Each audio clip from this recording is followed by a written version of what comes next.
चंदन नगर गांव से 2 किलोमीटर दूर नदी किनारे एक टूटा फूटा मंदिर था। कहते हैं कि कभी चंदन नगर गांव उस नदी के किनारे बसा था, लेकिन बार बार बाढ़ आने के चलते और नदी की दिशा बदलने की वजह से 200 साल पहले चंदन नगर वर्तमान जगह पर बस गया। वो पुराना मंदिर आज भी नदी किनारे ही विराजमान है। इस मंदिर को गांव वाले भूतिया मंदिर भी कहते हैं। एक दिन बहुत तेज बारिश हो रही थी और बिजली भी चमक रही थी। गांव का भुवन काम से लौट रहा था।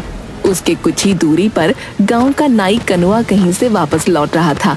अचानक से बिजली चमकी और मंदिर का घंटा बजने की आवाज आई। हे भगवान, आज क्या अनर्थ होगा पता नहीं, सब सुख रखना। तभी घंटे की आवाज और तेज होती गई और उसके सामने से कनुआ नाई उड़ता हुआ मंदिर की तरफ से गायब हो गया। नहीं, ऐसा नहीं हो सकता, कनुआ चाचा। थोड़ी देर में बारिश रुक गई और भुवन भागता हुआ कनुआ के घर जा पहुंचा। चाची, वो मंदिर। बताओ रे भुवन को क्या हुआ? इतना घबराए हुए क्यों हो? सब मंगल तो है ना? नहीं चाची, कनुआ चाचा मंदिर के घंटे की आवाज में गायब हो गए। नहीं, ऐसा नहीं हो सकता। कह दो कि झूठ है। मेरी आंखों के सामने चाचा मंदिर की तरफ उड़ते हुए चले गए। मुझे माफ कर दो चाची, मैं कुछ नहीं कर सका। धीरज धरो बहू, अब इन गांव वालों को सब पता नहीं किन पापों का फल मिल रहा है। पिताजी, बहुत प्यास लगी है। एक बोतल पानी लाया था, वो दोपहर में ही खत्म हो गया था। जा नदी किनारे जाकर पी ले। क्या पिताजी, 1.5 किलोमीटर पानी पीने के लिए जाऊं? क्यों ना हम अपने खेत में एक कुआं खोद लें। मेरे सपने में भी आता है कि हमारे खेत में एक कुआं है। चल चुपचाप अपना काम कर। जब देखो उल्टा पुल्टा बात करता रहता है, आलसी कहीं का। 1.5 किलोमीटर चलने के चलते इनको खेत में ही कुआं चाहिए। अरे सपना में कुआं दिखता है? कल आलू भी निकलना है, माँ भी आएगी, 2 बोतल पानी भर लेना। माँ देखो ना, बोतल से पानी खेत में गिर गया। प्यास लगी है, क्यों ना हम अपने खेत में कुआं खोदें। सचमुच मेरे सपने में दिखता है कि अपने खेत में एक कुआं है। अब तो शाम हो ही गई है, घर जाकर पानी पी लेना बेटा। माँ, मैं थोड़ा चेतन के पास जाऊंगा, तुम लोग घर चले जाना। मैं उससे मिलकर रात में घर लौटूंगा। रतन और सुनीता घर चले जाते हैं। बंकू अपने दोस्त चेतन से मिलने जाता है। रात में घर पर, बेटी सुमति, पिताजी को थोड़ा खाना दे आ। रात के 9 बज गए हैं, नहीं तो वो सो जाएंगे। पता नहीं ये बंकू कहाँ रह गया। लाओ माँ, मैं दे देती हूँ। रतन के पास जाकर, पिताजी ये लीजिए आपका खाना। ठीक है बेटा, लाओ। बंकू अभी घर लौटा या नहीं अभी तक? नहीं पापा, बंकू भैया अभी तक नहीं आए हैं। तभी पुराने मंदिर के घंटे के बजने की आवाज आती है। आज वर्षों बाद पुराने मंदिर का घंटा बजा था। बहुत दिनों बाद आज फिर पुराने मंदिर के घंटे बज रहे हैं। जरूर कुछ अनर्थ होने वाला है। यह बंकू ना जाने कहाँ रह गया। तभी सुनीता दौड़ती हुई आती है। अजी सुनते हो, बाहर पुराने मंदिर के घंटे बज रहे हैं। अभी तक बंकू भी घर नहीं लौटा। गजब हो गया, जाने क्या होने वाला है। अरे भाग्यवान, आ जाएगा। घंटे की आवाज सुनी होगी तो वह अपने दोस्त के घर ही रुक गया होगा फिलहाल। काश आप जो कह रहे हो वैसा ही हो। अरे पिताजी, आप दोनों घंटे की आवाज सुनकर इतना डरे हुए क्यों हो? आखिर बात क्या है उस घंटे में? उसी समय दरवाजे पर कोई दस्तक देता है। लो, आ गया मेरा बेटा बंकू। भगवान का लाख लाख शुक्र है। सुमति, जब भैया आया है, खोल दे दरवाजा। सुमति जाकर दरवाजा खोलती है। अरे पंडित जी, प्रणाम। हाँ बेटा, मुखिया जी के यहाँ पूजा करवा कर लौट रहा था, तभी पुराने मंदिर का घंटा बजने लगा तो मैं यहाँ आ गया। अरे पंडित जी प्रणाम। आइए आइए, अंदर आइए। बड़े दिनों बाद पुराने मंदिर का घंटा बजा है। पता नहीं किस बदनसीब की किस्मत खराब है। वैसे तुम्हारे परिवार में तो सब सुरक्षित है ना? मुंह क्यों लटका हुआ है तुम्हारा? प्रणाम पंडित जी, देखिए ना, बंकू दोस्त के यहाँ गया था, अभी तक लौटा नहीं है। पुराने मंदिर से घंटे की आवाज आ रही है, चिंता लगी हुई है। धीरज रखो बहू, कुछ नहीं होगा बंकू को। भगवान भला करेंगे, जहाँ होगा सुरक्षित होगा। लेकिन उस पुराने मंदिर के घंटे की आवाज से सब इतना डरे हुए क्यों हैं? मुझे कोई बताता क्यों नहीं? ये तो कोई नहीं जानता बच्ची कि वो मंदिर का घंटा अपने आप बजता कैसे है, लेकिन जब भी बजता है गांव से कोई न कोई लापता जरूर हो जाता है। इसीलिए मंदिर का घंटा बजते ही सभी अपने अपने घर में घुस जाते हैं। तो इस घंटे को कोई खोलकर हटा क्यों नहीं देता? जिसने भी घंटा को हटाने की कोशिश की उसी क्षण उसे लकवा यानी पैरालिसिस मार दिया। ओह, लेकिन ऐसा होता क्यों है? हमारे पूर्वज बताते हैं कि सदियों पहले उस मंदिर के पुजारी की हत्या चोरों ने कर दी थी और कीमती आभूषणों और मूर्तियों को लेकर भाग गए। पर किसी गांव वाले ने पंडित जी की मदद नहीं की? पंडित ने जोर जोर से घंटा बजाया, लेकिन सर्दी के 12 बजे ठंडी रात होने के कारण कोई भी गांव वाले मदद के लिए नहीं गया। कहा जाता है कि उस पुजारी की आत्मा आज भी मंदिर में ही मौजूद है। जब जब पुजारी की आत्मा कुहकती है, मंदिर का घंटा बजने लगता है और गांव का कोई न कोई व्यक्ति गायब हो जाता है। उधर घंटा बजने के पहले बंकू अपने दोस्त चेतन के घर पर था। चेतन, रात काफी हो गई है, अब मैं चलता हूँ। पिताजी खाना खाते समय मुझे खोजते हैं। दरअसल मैं और पिताजी रात का खाना साथ में खाते हैं। ठीक है यार, तुम्हारे साथ भी पता नहीं चला कि टाइम कैसे गुजर गया, इतनी रात हो गई। तभी मंदिर का घंटा बजने लगता है। अरे बंकू, थोड़ी देर रुक जा यार, पुराने मंदिर का घंटा बजने लगा, जरूर कुछ होने वाला है। नहीं यार, पहले ही काफी लेट हो चुका है, पिताजी मेरे बिना खाए सो जाएंगे। और वैसे भी मैं इस अंधविश्वास को नहीं मानता। ठीक है, चलता हूँ, 10 मिनट में घर पहुँच जाऊंगा। चेतन के बार बार मना करने के बावजूद बंकू वहां से अपने घर की ओर चल देता है। जैसे जैसे वह चलता जाता, उसके कानों में पुराने मंदिर के घंटे की आवाज तेज होती जाती।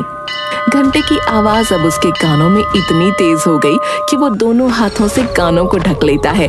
फिर भी घंटे की आवाज उसके कानों में नश्तर की तरह चुभ रही थी। इस दौरान कब उसका पैर मंदिर की ओर चल पड़ा, उसे पता भी नहीं चला।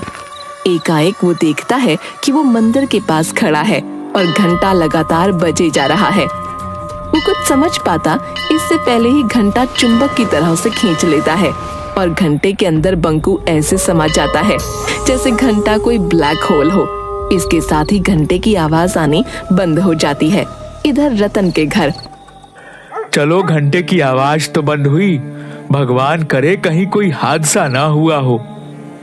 ठीक है रतन, अब मैं चलता हूँ। बंकू भी तुम्हारा 10-15 मिनट में आ ही जाएगा। ठीक है पंडित जी, प्रणाम।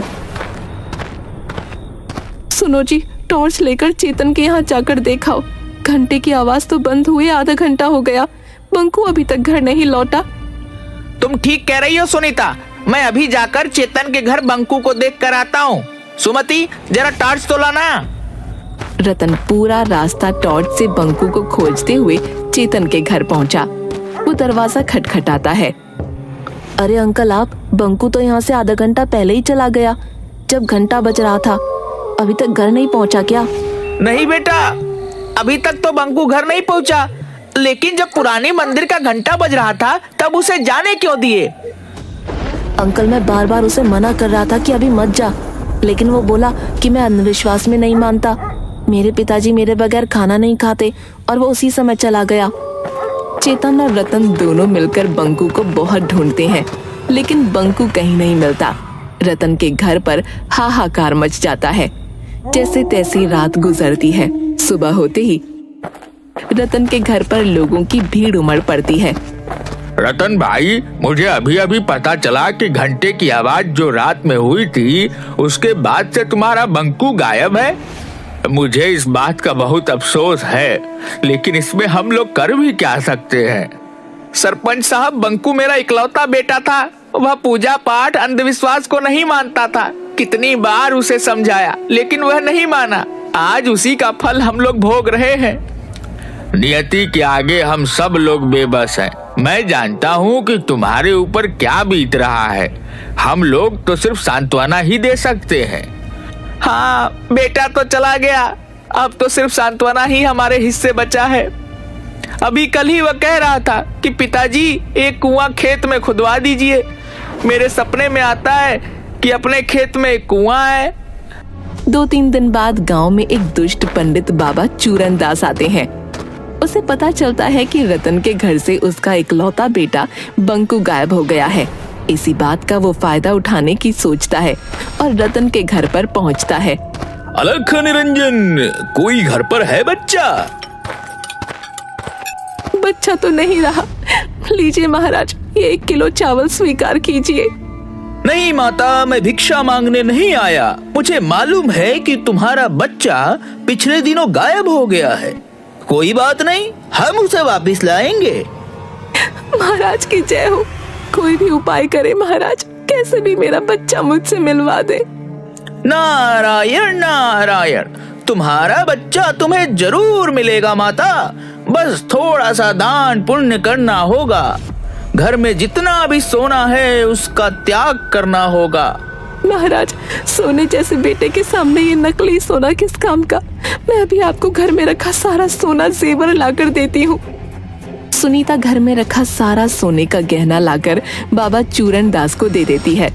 ये लो बाबा, मेरे यहाँ जितने भी सोने के गहने थे वो सब मैं ले आई। रुको, ये कान में मेरी बाली भी ले लो। मुझे मेरे बेटे से मिलवा दो बाबा। अलख निरंजन, अब चलो, हमें पुरानी मंदिर चलना होगा। वहीं तुम्हारा बेटा तुमसे मिलेगा। बाबा चूरन दास सुनीता के परिवार को पुराने मंदिर की ओर ले चल पड़ते हैं। जल्दी ये बात पूरे गांव में फैल जाती है। बाबा चूरन दास बंकू को वापस लाएंगे। जिनके बच्चे या परिवार का कोई सदस्य अभी तक गायब हुए थे, सब अपने अपने घर के गहने लाकर बाबा चूरन दास के पास पहुंच जाते हैं। बाबा, ये लो मेरे घर के सारे गहने, हमारे बच्चे को वापस ले आओ। बाबा, मेरा भी चाचा को वापस ला दो। ये लो गहने, मेरे पिताजी को वापस ले आओ। ये लो गहने। जल्द ही बाबा के पास सोने के आभूषणों का अंबार लग जाता है। आप लोग शांति बनाए रखें, सभी को उसके परिजन मिल जाएंगे। अभी हम एक हवन करेंगे। चूरन दास मास्क पहनकर हवन में कुछ भस्म फेंकता है, जिससे पूरे मंदिर परिसर में धुआं फैल जाता है और धुएं में सारे लोग बेहोश हो जाते हैं। चूरन दास फौरन सारे जेवर समेटकर एक बोरे में भरकर भागने लगता है। तभी मंदिर में टंगे घंटे से एकाएक किरणें निकलती हैं और चूरन दास वहीं पर अपाहिज हो जाता है। थोड़ी देर बाद सभी को होश आता है। मुझे बचा लो, कोई मुझे बचाओ, मैं पूरी तरह अपाहिज हो चुका हूँ। मैंने तुम लोगों के साथ धोखा किया है। हे भगवान, अब किसी के साथ धोखा नहीं करूँगा। दुष्ट पंडित, तुम्हारी यही सजा है। तुमने कई लोगों के भावनाओं को धोखा दिया है। अब पड़े रहो यहीं।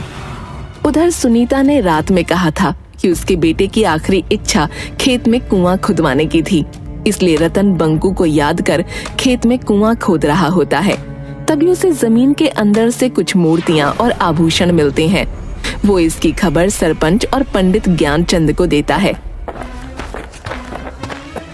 जरूर यह मूर्तियां वही पुराने मंदिर की है जो सैकड़ों साल पहले गायब हुए थे। शायद चोरों ने इसे यहाँ पर छुपा रखा था। अगर ऐसी बात है तो पंडित जी, इन मूर्तियों को गंगा जल से धोकर फिर से वहीं स्थापित किया जाए। पंडित ज्ञानचंद उन मूर्तियों को फिर से पुराने मंदिर में प्रतिस्थापित करवा देता है। तभी जोर से घंटे बजने लगते हैं। सभी लोगों में हाहाकार मच जाता है, क्योंकि सभी आज घर के बाहर मंदिर के पास खड़े थे। तभी अचानक सुमति चिल्लाती है, अरे माँ देखो, घंटी में से बंकू भैया निकल कर आ रही हैं। अरे ओ गिरधारी मेरे भाई, बरसों पहले तुम बिछड़ गए थे। जय हो देवी माँ, तेरी लीला अपरंपार है। अरे रामधन भी, सभी लोग निकल रहे हैं। आप आ गए, मुझे यकीन था आप आओगे। घंटे में से गायब हुए लोगों को निकलता हुआ सब देख रहे थे। किसी का बेटा, किसी की बहन, किसी के चाचा, किसी के दादा, सब लोग अपने परिजनों से मिलकर बहुत खुश थे। अरे मैं ठीक हो गया। जय हो बाबा, जय भगवान, तेरी महिमा तू ही जाने।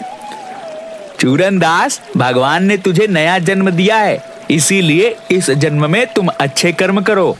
तुम इस मंदिर का देखभाल करो, यही भगवान का आदेश है।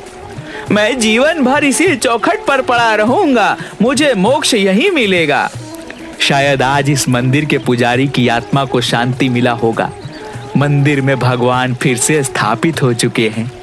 इस घटना को आज कई साल बीत गए, लेकिन फिर कभी मंदिर का घंटा नहीं बजा।